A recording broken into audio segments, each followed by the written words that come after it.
На берегу солнечной Португалии, между прибрежными скалами и мягким песком, рыбак по имени Джон вышел на утреннюю рыбалку. Спокойствие моря, теплая погода, голубое небо без облачка и слабый шум волн создали идеальные условия для ловли рыбы. Однако его день изменился, когда он заметил на далеких скалах движение и решил подойти ближе. На пляже, слегка выдвинутый на песок, лежал дельфин. Джон почувствовал, как его сердце сжалось. Дельфин дышал, но его пасть оказалась зажатой пустым пространством. В ней, словно призрак из прошлого, были зажаты куски детской рубашки с ярким рисунком солнца и именем Лукас, красовавшимся на бело. Эта находка застала Джона врасплох, он не мог пошевелиться и что-либо сказать. Неожиданно рядом начали собираться толпы людей, которые начали активно обсуждать, что делать, а Джон не мог отвести взгляд от дельфина. Он знал, что это не просто случайность. Как только дельфина привезли на стационар, местные жители сделали звонки в службы спасения.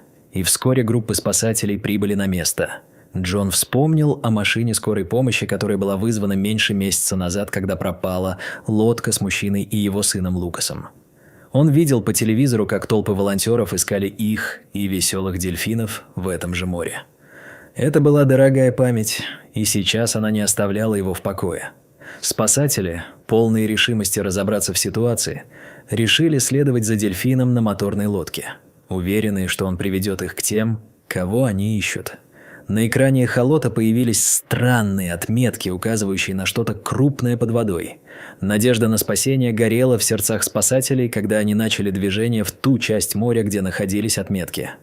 Как только они спустили камеру под воду, их ожидало страшное открытие. Обломки лодки оказались на дне, а рядом с ними был спасательный жилет с нашивкой солнца. Точно такой же, как у Лукаса водолаз, погружаясь глубже, с ужасом нашел тело мальчика в хорошем состоянии. Но самого Лукас больше не было рядом. Ему было всего 8 лет, и крики отчаяния от его родителей, которые, увидев новость, собирались у берегов, наполняли воздух. В то время как сплоченные спасатели продолжали свою работу, Джон, находясь на лодке, предположил, что лодка могла столкнуться с незаконной сетью браконьеров, оставленный у дна дельфин, неожиданно появившийся у поверхности, сопровождал спасателей, словно зная свою миссию, но вскоре он оставил их, уходя в бездну. Эта трогательная история быстро разлетелась по местным новостям, погружая всех в печаль и тревогу. Однако никто не мог знать, что это только начало. На следующее утро несколько дельфинов начали вести себя странно, издавая громкие звуки, словно предупреждая, Джон снова оказался на берегу и обнаружил морскую метку, которая не принадлежала ни одному из известных проектов слежения. Повеяла чем-то зловещим журналистка по имени Анна, услышав об этих странностях, начала свое расследование, связавшись с экологами. Ей удалось выяснить, что метки использовались для секретных проектов слежения за дельфинами. В ходе расследования Анна обнаружила, что дельфины, которых ранее наводнили эти воды, стали мишенью для людей из-за их способностей к ориентации и умения находить рыбу. Дельфины использовались магическим образом, даже не подозревая об этом. Это шокировало Анну, и она поняла, что если не остановить преступление сейчас, многие дельфины будут погибли. Ее следствие привело ее к логотипу компании Maris Atlantica, найденному на обломке буйка. Это было опасное открытие, так как данные о движении судов компании были частично удалены, что сделало Анну настороженной.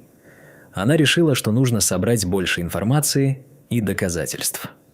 Когда Джон начал сталкиваться с угрозами, его лодка была повреждена, а в его сердце нарастала тревога, он решил обратиться за помощью к Анне и рассказать ей о своих подозрениях. Она, вооруженная всеми собранными данными, получила разрешение на повторное обследование дна. Спасатели обнаружили металлический контейнер, который, как они быстро поняли, был частью системы слежения, использующей дельфинов как биологических маяков для поиска рыбы. Тем временем пули с вопросами, почему эта информация игнорировалась, начали разрываться в головах у местных владельцев дальневосточных судов. Есть ли у них какие-то укрытия, которые связывают их с браконьерами? Вопросы множились, рисуя ужасные картины того, что дельфины стали жертвами не только людской жадности, но и бесчеловечности. Информация стала быстро распространяться, пока не дошла до всеобъемлющих слухов. Для этих компаний дельфины оказались не только умными существами, но и полезными инструментами, которые помогали им зарабатывать деньги. Вскоре Джон увидел Айзека, дельфина, который внезапно появился в их районе, словно хотел быть замеченным. Он снял видео с дельфином и выложил его в сеть. Вечером оказалось, что Айзек исчез, а на следующий день на берег выбросило еще одного дельфина с меткой, которая на этот раз не имела номера и официальной регистрации. Пугающее открытие случилось, когда на теле второго дельфина нашли вживленные металлические фрагменты в позвоночник. Биологи предположили, что устройства использовались для контроля поведения дельфинов. Установить причину этого было сложно, пока Анна не получила анонимное письмо с флешкой, на которой содержались видеозаписи ночного судна. При просмотре она была поражена масштабом происходящего, видя, как люди в гидрокостюмах спускают металлические контейнеры в воду. Она, не дожидаясь официальных разрешений, решила выйти в море с Джоном. Эхолот вдруг показал движение под водой, и они услышали странный звук. Гулкий, тревожный звук, который вызывал опасения. Дельфины плыли неестественно ровно, как будто кто-то задавал им направление. Неожиданно один из дельфинов ударил по контейнеру. Раздался громкий взрыв, после которого дельфины исчезли, оставив лишь всплывающие пузырьки береговая. Охрана вскоре обнаружила фрагменты оборудования в районе взрыва. Министерство охраны природы заявило, что это частное исследование, не имеющее ничего общего с научными программами. Анна, не успев обработать эту информацию, начала понимать, что ее источники начали отказываться от комментариев, а ее телефон стал недоступен. Обострившаяся ситуация шокировала ее. На следующее утро Джон нашел метку с надписью «Свобода». Это таинственное сообщение привлекло внимание, но еще более неожиданно на горизонте снова появилась Анна, указавшая на восстановленные файлы с флешки. Они начали разбирать записи, и на видео можно было увидеть, как Айзек плывет вдоль металлической конструкции, сжимая в зубах кусок ткани. На стенке контейнера виднелась надпись «Проект Blue Vector». На тот момент стало ясно, что устройства использовались для управления движением рыбы. Анна поняла, что, возможно, они имеют дело с чем-то гораздо большим, чем обычное браконьерство.